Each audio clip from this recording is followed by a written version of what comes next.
இப்போ 2 நாள் முன்னாடி ஒரு செய்தி வந்தது. தூய்மை பணியாளர் பிரச்சனை தீர்ந்து விட்டது. எல்லாம் தீர்ந்து போச்சு. சரி பண்ணிட்டோம் அப்படின்னு சொன்னாங்க.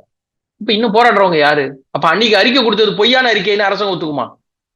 சொல்லணும் இல்லையா? நாங்க பொய்யான அறிக்கை கொடுத்துட்டோம். அதெல்லாம் சரியாகல அப்படின்னு சொல்லணும்ல. சொல்லுங்க பாப்போம். அப்போ நீங்க நீங்களா ஒரு நாள் நினைச்சா ஒரு செய்தி, ஒரு நாள் நினைச்சா இதுல ஒண்ணு சொல்லணும்.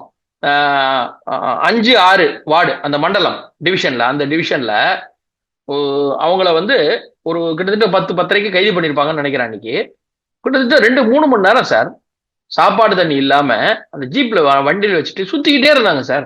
எங்கேயும் கைது பண்ணி எங்கேயும் கூட்டிட்டு போல அவங்கள. தூக்கிட்டு அவங்க அப்படியே ஓறாங்க சார் ஊர் ஊரா. எங்க சார்? அப்ப என்ன சொல்றீங்க? போராட்டம் பண்ணா அவங்கள இது பண்ணணும். சரி சார். இந்த வழக்குல ஆரம்பத்திலேயே முதல்ல சொல்லணும். நம்ம ஒண்ணு சொல்லணும். ஆரம்ப நிலையில என்ன நடந்துச்சுன்னு. யாரோ செங்கல்பட்டுல இருந்து வர ஒரு வியாபாரி கம்ப்ளைண்ட் கொடுத்தாங்க. அதனால இவங்களை அங்கேருந்து போக சொன்னோம்னு முதல்ல ஒண்ணு ஆரம்பிச்சது ஒரு போராட்டத்துக்கு போது. அது யாருன்னு பார்த்தா அவர் சேகர்பாபு அந்த அவங்க சம்மந்தப்பட்ட ஆளுங்க. அப்புறம் இவங்களே எல்லாம் பண்றாங்க. இவங்களே ஐயோ அம்மா செயலை பார்த்தீங்களா ஒன்றிய அரசின் சதி திட்டம் இதுக்கெல்லாம் சொல்லுங்க.